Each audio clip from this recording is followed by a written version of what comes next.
appreciate the opportunity. Thanks for coming. I'm going to talk tonight about focusing action. And the reason I'm going to talk about focusing action is because in so many instances and organizational implementations, etc., we get very complicated in terms of the way that we do things. We have processes and communication systems and emails and voicemails and cell phones and beepers and all those kinds of things. And sometimes it kind of gets in the way of really getting the job done. So I'm going to kind of talk, first of all, about focusing action. And a guy named Henry Mintzberg has done some interesting research on this, and he basically goes up to you in your organization and says to you, what do you do all day? And people tend to say stuff like, well, me, I'm into motivation. I motivate people. I find out what they want, and then knowing what they want, it kind of helps me kind of work them in that direction, etc. And other people say, I communicate. I find out what's on people's minds, and then I share with what's on my mind, with their mind, etc. And I do that. And other people say, I'm into problem solving. I'm into decision making. And I'm into directing and correcting and planning and goal setting. And you get all this list of things. It sounds like something out of Management 101. But what Mintzberg does that's different is he hangs a mic on people's lapels, and then he actually measures what they do. All right? And I'd like you to just think for a moment about what it is that you do for most of the day that you kind of invest in your work, all right, your world of work, and picture what really happens.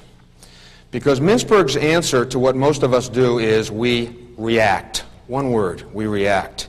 And pictorially, for me, it looks something like this, all right?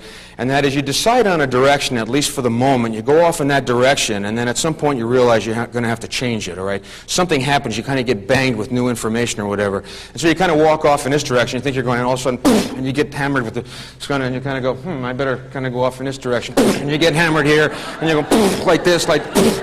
And so by the end of the day, you're just sitting at your desk, not even moving, kind of going like this, or look at people in airline terminals, okay, and on these phones out here in the lobby, and watch them. They're on their phone, and they're just suffering from corporate whiplash, and in that world, we come in with all these answers about paying attention to each other, etc., and it's very difficult to do that if you can't really attend to it, if you don't see it. It's very difficult to take action if you don't even see what's going on, and when you're suffering from whiplash, it really happens in organizations, And so many times it's easy to get stuck into principles of leadership and principles of management and organizational behavior and things like that. And I think that one of the really first things that you have to do is focus on, do people see anything in organizations?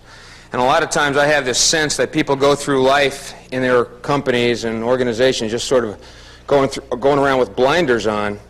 And it reminds me of a story that H. Ross Perot likes to tell about when he went from a relatively small organization in electronic data systems, grew it up real big, sold out, and then moved back down to Dallas, Texas to start another company.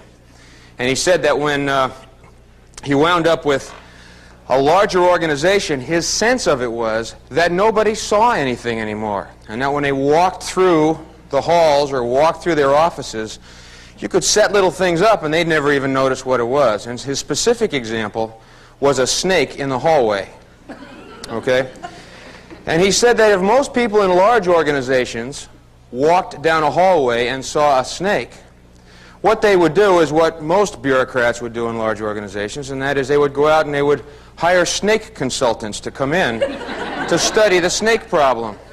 Or maybe recommend that they hire a bunch of snake removal people, or maybe come up with a new snake removal policy, or write a snake removal policy manual, or form an ad hoc blue ribbon panel to remove all the snakes, when actually what they ought to do is it ought to look something like this. And the idea here is that I'm walking down the hallway, and there's a snake over here, that the actual snake removal behavior should look something like this. It should look like this.